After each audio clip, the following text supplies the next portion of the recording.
Welcome to the Braver Leaders podcast, the space where bold conversations meet real leadership.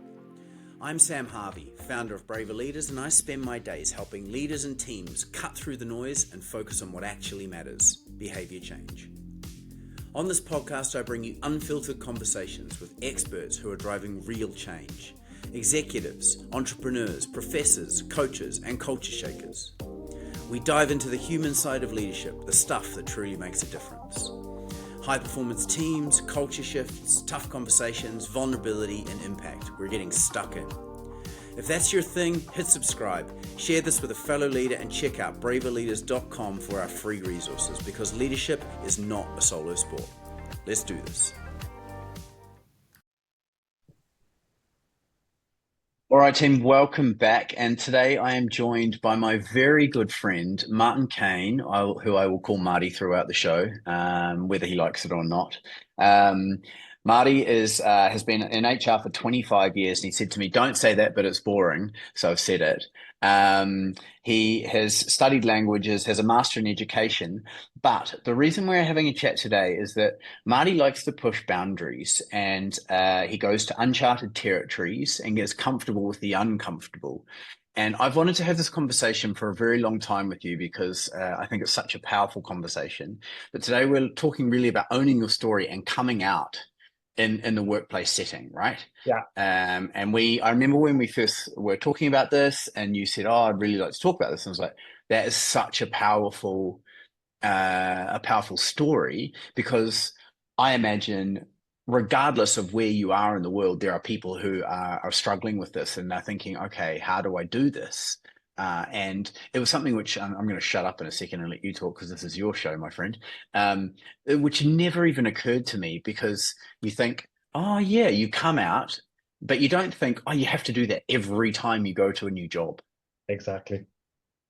So over to you, my friend. Let's start with your story. What does this corporate coming out mean to you? And give us a bit of background on you.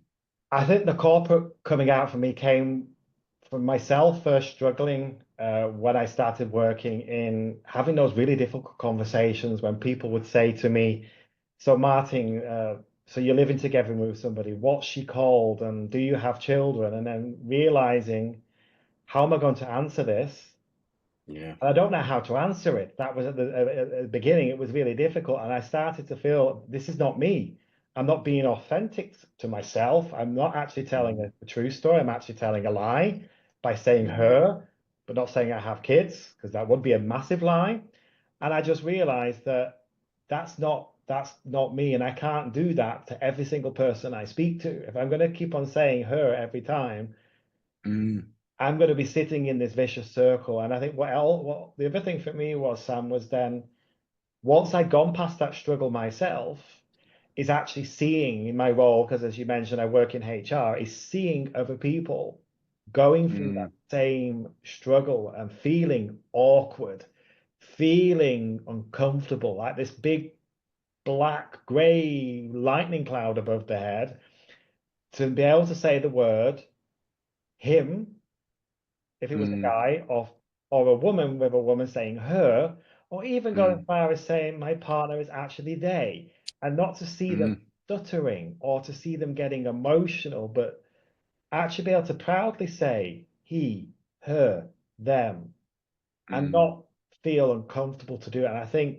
having been through that myself in many companies, as you said, Sam, for a person from the community, you come out to your family and to your friends. But as you mentioned, Mm, every company you go to, you always have that hurdle that you've got to go over. You've got to get through that saying, in my case, I'm living with a man, he, and not mm, feeling comfortable to sort of beat around the bush and try and make up a little story and conjure up something just to make the situation that you're in a little bit more, yeah, pliable and enjoyable uh, as well. And I think realizing that if I hadn't have done this, and I would have kept on feeling disconnected. And I think that's a big yeah. thing. Seeing a lot of people that I've also guided through this journey, because I've been asked many times Yeah. to help others go through this, is that feel of disconnect because they just Yeah. can't be their true selves. They can't be Yeah, of course. authentic. They just don't Mm, feel ready to take that leap.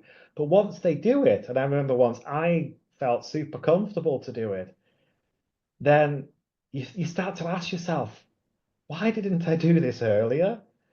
But mm, then you've also got this thing, you start to doubt yourself. What will people say? What will people yeah. think? Oh, That's a big part about like your own internal theater, isn't it? Like exactly. there's a story you're telling yourself in there that's and I mean, I don't want to downplay this because, you know, I haven't experienced this, and so I don't understand. And this is such a this is a moment of understanding more about a diverse situation for me, Yeah, because I have zero frame of reference in this, right? And I've never had to do it. And no, so it's like, okay, so like this is such a brilliant conversation for me in the first place, because often it's like, okay, let's talk about something kind of technical in the workplace. This has nothing to do with that.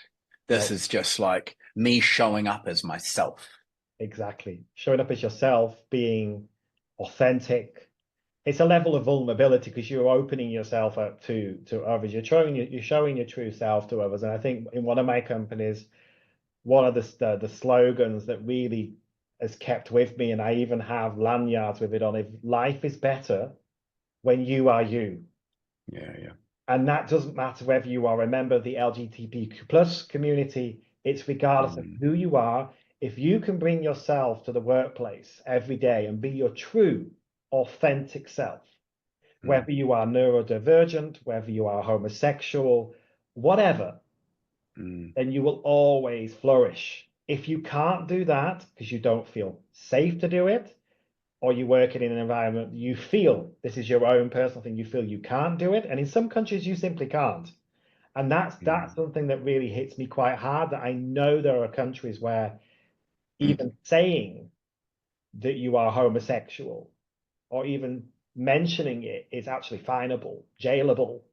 And Well, it's I'm in one of them right now, right? exactly, You know, exactly. and so it's an interesting conversation in and of itself. And I mean, I was kind of, as you were talking, I was thinking, okay, so for me, that is talking about the fact that I'm sober, right? Yeah, And so I will show up and I will never just go, I'm in recovery, because especially in this region, it's like a lot of people don't drink here, so it's not a thing, even though it does exist. But yeah, for me, it's that. And so I guess I'm curious, at what point did you kind of, or was there a single catalyst, or was it just kind of a slow realization that I'm not being myself? That, you know, was there something that made you go, I'm going to change this? there was actually one pivotal period in my career where I was Mm, in a company where I decided to be my true authentic self, and that actually ostracized me from projects and working with others. I mm, felt lonely. Uh, mm, I I felt as though I'd been put onto one side. I felt like this second-class citizen. And when I went through that, which was pretty painful emotionally as well, I just said to myself, this is never going to happen again. I'm mm, not being punished because that's what it felt like. I'm not being punished for simply being who I am mm, in the workplace. I still deliver the same type of work and may actually, in some cases, deliver even better work. But because I simply wanted to be myself and not hide, and others couldn't accept that, I had to face the consequences. And once those consequences for me were like a good hit in between in my breast, I just said, I'm sorry. That is mm, never, ever going to happen again to me mm, or to anybody I know because they've reached out to mm, me that's in that predicament. I never want anybody to go through that experience because regardless, mm, and it sometimes relates back to people who do have their own perceptions or biases, and that is where mm, I said to myself, I'm going to start telling my story. I created my story around me, who I am, and mm, once I told my story, people started to realize, aha, what else? All sorts of story why it was so difficult the first mm, time, but also that mm, pivotal moment, why I struggled with it. then people start to take a completely different point of view around what it's really like for a person to come out, whether it's to come out about their sexuality, to come out about maybe a darker past. Yeah. But the fact is, we are very confident, those people that do come out about that, to speak about it. And guys, you can judge me. I don't care because I'm not going to change. I am who I am. And that thing for me, Sam, was really pivotal to say, okay, in my future career, in any company I work for, I will be myself. And I will Yeah. proudly say he, Yeah. part, his name. And I Yeah. will not conjure up some kind of once upon a time, happy ever after Alice in Wonderland story. Not going to go down there. Yeah. Yeah. Yeah. I love that. And I think, yeah, I like the point you raise around, whatever the story is that you're holding back, because I think, there will certainly be a lot of people that relate directly to your story, but then there'll be a lot of people who go, oh yeah, I am holding something back. Yeah. I can't say this openly in the situation that I'm in, right? Exactly. And I think you've kind of touched on there in terms of the fact that you were ostracized and you were able to kind of go, right, that's it, I'm out. But there must be situations where people can't do that, right? Oh, fully agree with you. There are going to be situations, and I'm sure whether it's in the country I live in, which is the Netherlands, and other countries where it's not as accepted, there are definitely going to be situations where simply that story will never be told, and they can't. Even though they may have the courage to tell the story, they will tell it in a safe place. They'll tell it in a haven that for him where they feel comfortable, whether it's a circle of friends or a group of people that they do feel they can trust. But it will never go further than that group of people. But it does require that amount of trust from others. But then you're led with that burden or that lead weight around you, your entire, possibly in some cases, your entire career. And I have seen people that I've known really well that have managed, and this sounds really strange, managed to hide that their entire career. And once they've made a pivotal move to either stop working or to do something completely different or start for themselves, and it's not just the corporate world, it happens in smaller companies as well, then they actually tell their story. And I just think to myself, what a shame that you couldn't tell that story because you were fearing judgment, you were fearing what impact it could have on your career. In some cases, it could. You have companies that are very hierarchical, but also companies where there's a very clear cultural aspect to it. And then eventually they do get to do it, and it's almost at their hallelujah moment. And then you get to see Yes. them who they really are. Yeah, there'd be a weight lifted off shoulders, wouldn't That there? And I massive think, weight lifted off their shoulders. yeah, And yeah, it's just a shame in some cases where they simply can't do it, that they have to wait for that pivotal moment, whether it's moving on, moving country, or simply yes, making a decision, start for myself, or go to, or literally retire, that person yeah, says, now I'm going to tell my story. And sometimes actually yeah, most people in the organizations already knew. yeah, yeah. They're like, yeah, no kidding. Not kidding. Oh, got that one. Serious? Really? Went that Actually, one I have an instance of that. A chap I worked with in New Zealand, he came out and we were just like, yeah, bro, no kidding. It's like it was really cool. But Yeah, yeah, no, yeah, no, we can laugh about it, Sam, but again, just knowing that we yes, knew about it and we would have been yes, fine with it, but that person yeah, 100%. just Yeah, didn't have or didn't feel I can go, he or she yeah, or they yeah, could yeah, go yeah, over that hurdle and say, hey, this yeah, is me.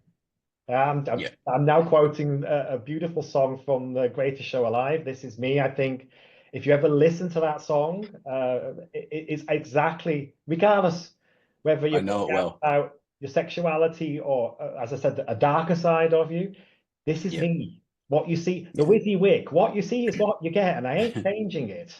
Yeah? yeah, I love that.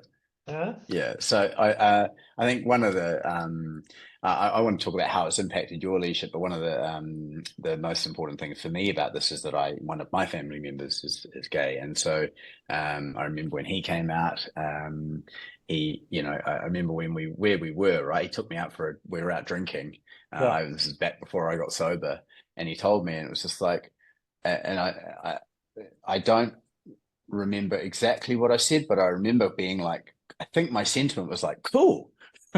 um, and just I remember there being a bit of tension, but not much. And I Yeah. think, how lucky we are that we kind of grew up in a situation where, that would be my response. I think that was, and I hope my brother doesn't turn around and say to me, that's not what you said at all. But, like, just how lucky we are that was a situation we were in where we're able to say that stuff and just be accepting of one another. Fully agree. But yeah, it's I guess I'm intrigued to know how it's impacted your leadership. Like give me the kind of before and after, I guess. I think if I look at the before, and I think of how I lead and how I've been a leader of teams, I think before it was always this sort of fear of being judged. And Mm, also almost a bit, is this going to impact my career, my potential to be promoted? Because I said the one word, I'm a gay man, and that was it. I'll be mm, tarnished for the rest of my uh, career. I think at the time it was also, is this seen as a weakness from my side? Because I've decided, mm, hey, this is it. This is me. But I think I also had this worry on me that if I was to say this about myself, would I lose respect? Because at the time mm, I told people I didn't have any of the reference points to or experiences or stories from others. So it was just me jumping in at the deep end. mm, Uh, and what I thought at the beginning is, oh, I'm revealing my whole self to people. Are they going to be able to absorb this, me mm, telling them? Um, does it mean I'm going to be less competent because, oh, I'm a gay man? Does it make me different than others? And then also, what about my professional image? And that's sincere. As I say it now, I think to myself, what the hell? This is what I was mm, thinking and then also I think another thing for me was a little bit more deeply rooted is in certain things is maybe expectations. Yeah, I'm a man. I should be having a leader role. I'll have people respecting me. They probably think I have a child and a kid and dog and sorry, a wife and everything. But no, mm. that's what I always saw. I mean, when I Yeah, grew up, I was born in the mid 70s. So growing up in the mid 70s, which I don't hopefully don't know much about other than having fun as a kid, but the 80s and the 90s, yeah. it that wasn't a big thing. Obviously, I'd not started working then. So for me, I only knew I'm going to call it the norm. Yeah. Mm, If you mm, books, you watch the television, the boss is a guy, he's got a family, a big house, and all the trimmings and everything. And that's when you go into the corporate world. I think that was the vision I had is if you need to go up there and you want to you be need to be higher up like in the that. organization, you're going to be that guy with the mansion and all the big house and everything else and the car.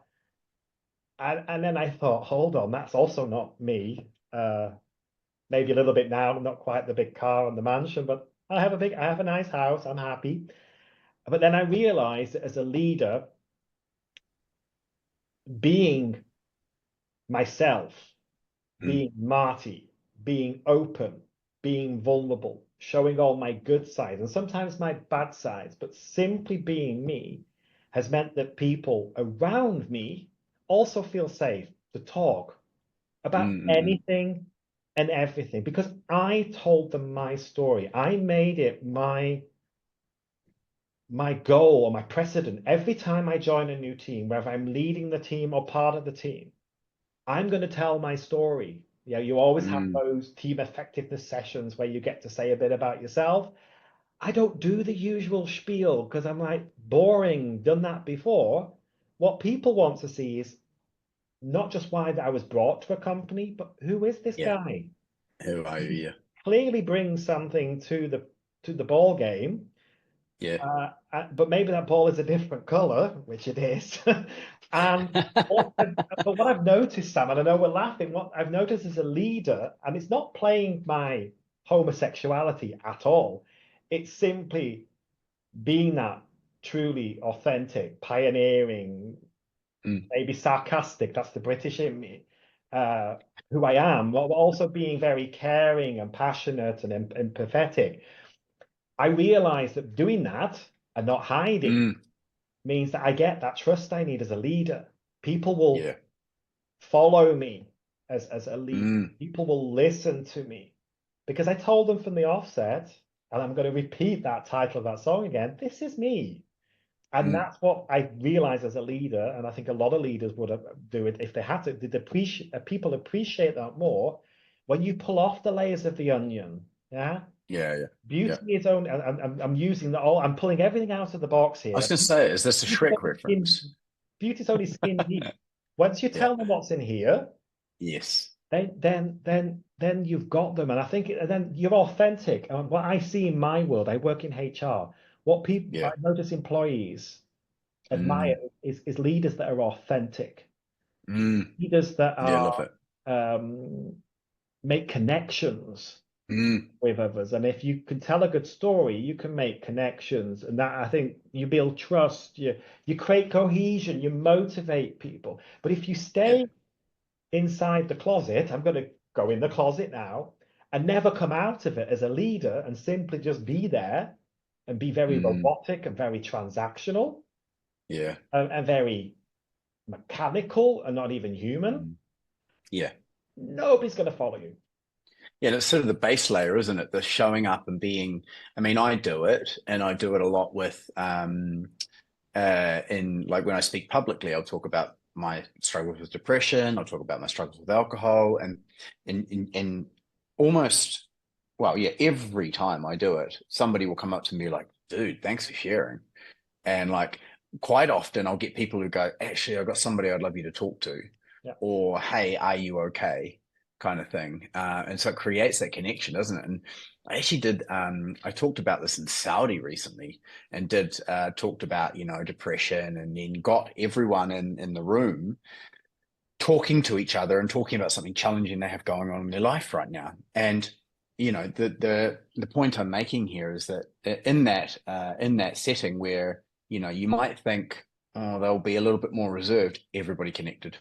And it was amazing. And I think I just, it really is the bedrock, isn't it, for kind of building that trust. And then from there, you can start to perform. And I think, like when you know a little bit of, and I recorded another podcast today with my good friend Louise Mara, who talks about the fact that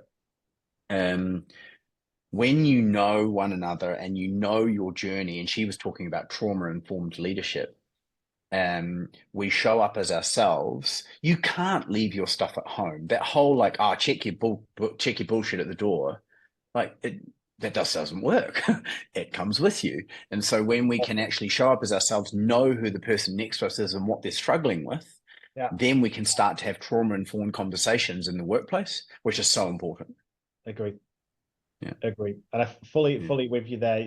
That baggage you'll always take with you. It's part of your life. You can place it somewhere where you can get a hold of it. Yeah, totally. You can't hide it, and it makes no sense to hide it either. I think people that do hide it, especially leaders, they struggle, and people that hide it and struggle, you're not going to be able to help others that are absolutely struggling. I know in one of my last companies, I observed a number of colleagues that were struggling. They'd come out to me, but just watching them, observing them on the work floor, for me, you could see the agony in every single conversation that they were in, and I was part of, where maybe a slightly more personal question was posed, and you noticed them going, where's my safe house? Where can I hide?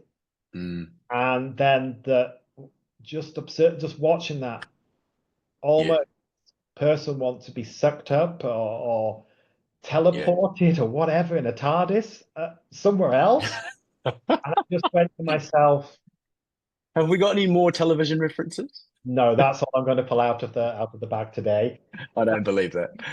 Because that's what it feels like. It is that beam me up Scotty moment with I Yeah, yeah, to be in this space. You've put a spotlight on me, but that yeah, spotlight at the moment is not a place I feel ready to be under. And I think that's a super important thing about the corporate coming out.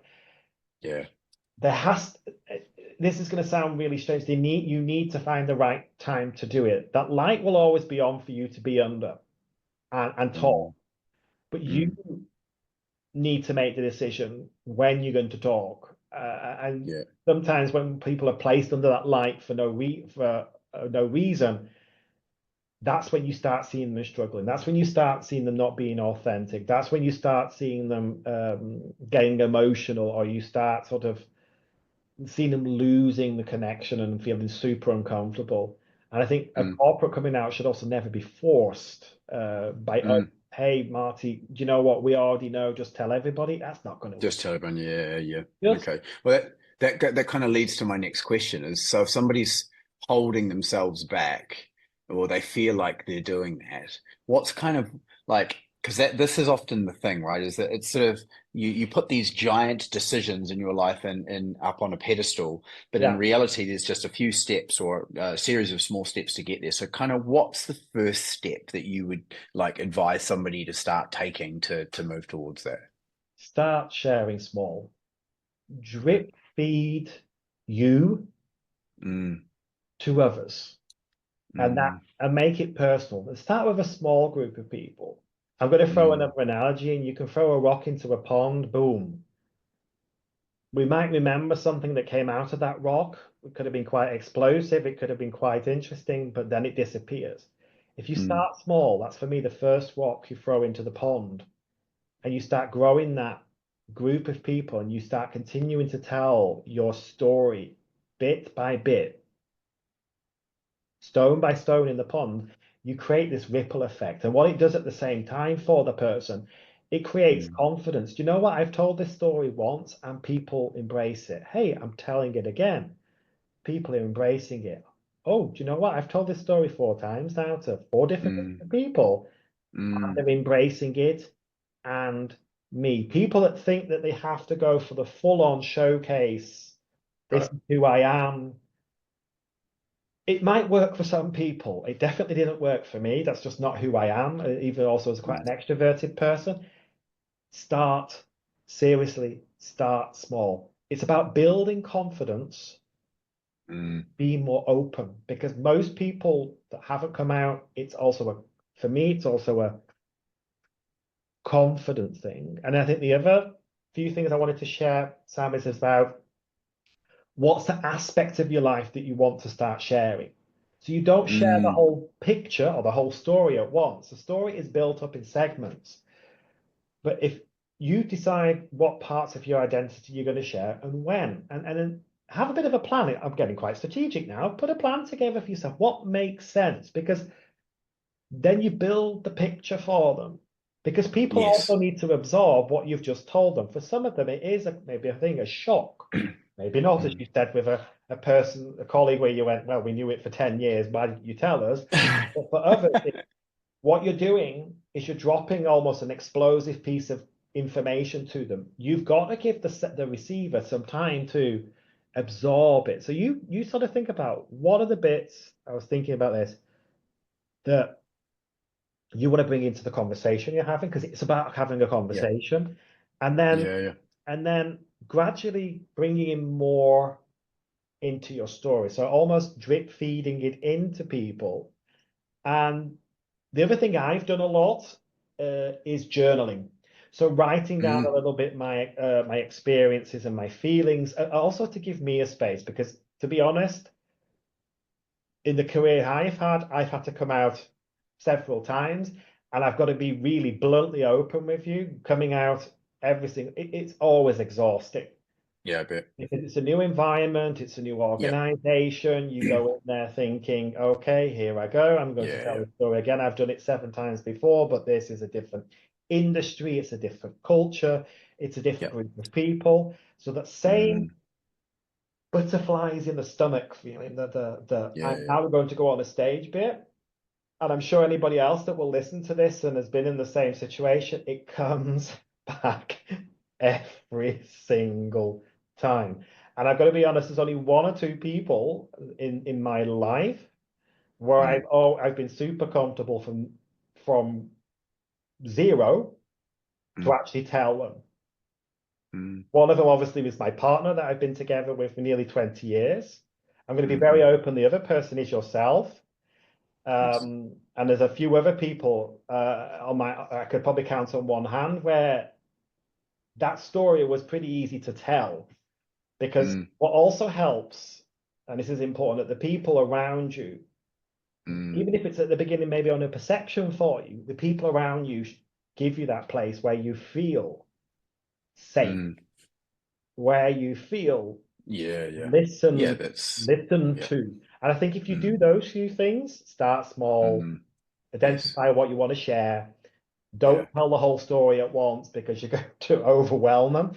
And then you're always going to have people, I'm going to use the term, you're always going to have not the born skeptics, 'cause that's the wrong word here. You can always have the people where you just know, do you know what? Regardless of what you tell them, going to go in one ear and out the other. Yeah. Fine, accept it. But you're going to have a Mm, vital few people throughout your career, throughout your life, that you will always be able to tell that story to, and you know they yeah. just get it. And I think that's Yeah, my got it, got it. biggest advice for anybody. Nice. I love that. And I think something's going on for me, and just in terms of because you can overshare in the workplace, can't you? And I think that what this doesn't mean, in my opinion, is tell everybody everything, because what this is about showing up as yourself so that you don't have to hide, right? Exactly. Exactly. Um, like nobody needs to know everything about your personal. That was something that took me a long time to learn, especially with the way I share about, as I say, my past with drinking and feeling depression and going through that. Like it for me is like it's a way that I show people, I use it in the room to show people how to create trust, but I overshare. I will always say that as I overshare. The reason I overshare is that if I go here, people start to come here. And this is not about, and like I said, it took me such a long time to learn this through loads of therapy. Thank you to my therapist. She's brilliant. Like I don't need to tell everybody everything. It's just about, as you say, like what is it that is actually going to affect this situation, and what's stopping me from coming in as myself? Yeah. Yeah. And therefore, once I've shared that, then I can be authentically myself. Yes, there might be some reaction. And this is my other question. Like I'm stacking questions up here, but like, do we ever get to a world where you don't have to tell anyone? I don't think that will ever happen. I think we'll always have to tell a story about Mm, ourselves. But I mm, fully agree with you. I think you don't always have to tell everything. no. There's not always a need for that, and maybe there's a moment where you do need to do it, and the moments when you don't need to do it, and there's moments where you'll accentuate it more because you need to, and Mm, there's moments where you'll diminish it a little bit more, and you'll create spaces so it will come and go. I mean, originally I'm also a musician at heart. I started playing the violin when I was 7, and I moved to the viola, so I've played in orchestras, and I very always cool. learned life is also like a score at times. Sometimes you're going to play big, juicy symphonies with large crescendos and lots of dynamics. But you're also got times where you're going to play very quiet and pianissimo. And that's also like life. Sometimes you're going to tell your story and it's the full-blown symphony. And other times, Mm, it's just going to be a beautiful, small, intricate little lullaby that's being played. And you know what? Whether it's the big story or the little story, both mm, for me, and I'm with you, are fine. And sometimes I use my story to mm, create a space for others to have a conversation, to break down psychological safety. So I actually use it in my job. And the one mm, thing I do when I introduce myself to a leadership team and they ask me about myself, I just do it. I think, okay, this is the full symphony now. I'm going to go for it. If I'm having a one-on-one with somebody, yes. I ain't going to play the full symphony. Yeah. I'm gonna choose a slightly other version of it because it's right for that person. There's a Yeah, reason cool. why I'm doing it. So I also think a little bit when I'm sharing my story, who am I talking to? Why am I doing it? Yeah, And I'm not yeah, just doing it, I'm not walking around. You can see today as well for yeah, myself. I don't have anything on me that says I am a member of the LGBTQ plus community. yeah, It's nothing to see yeah. on me.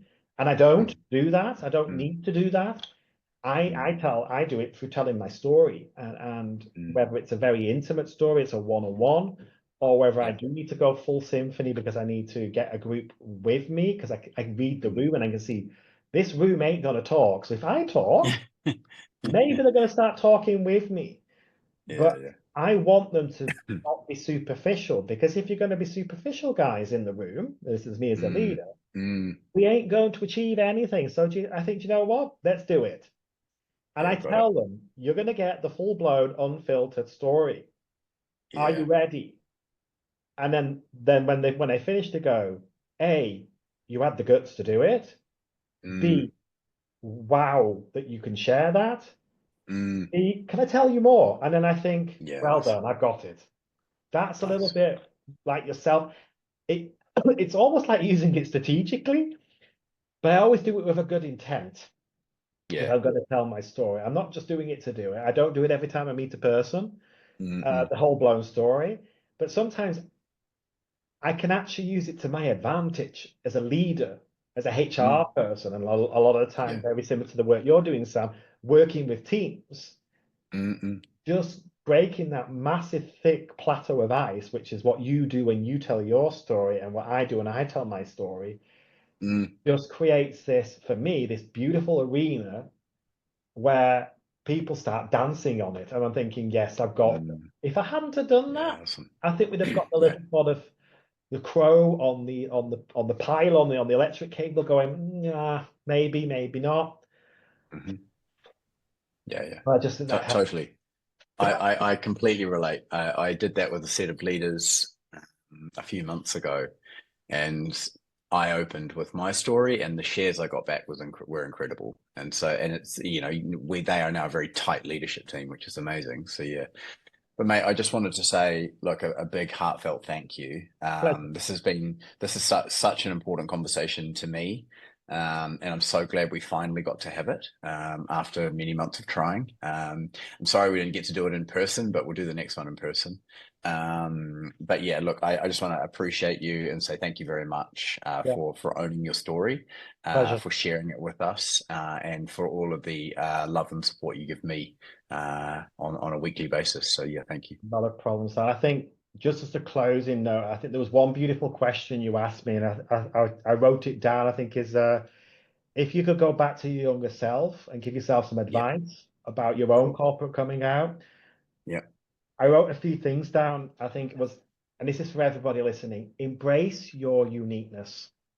love that. Let it shine in your personal life. Um, find people around you that are going to be in part of your tribe, your umbuto, that are going to be there for you. Yeah, yeah, And I think if you do that, yes, it's going to be hard. It always will yeah. be hard, whether you're coming out about your sexuality or a past or something.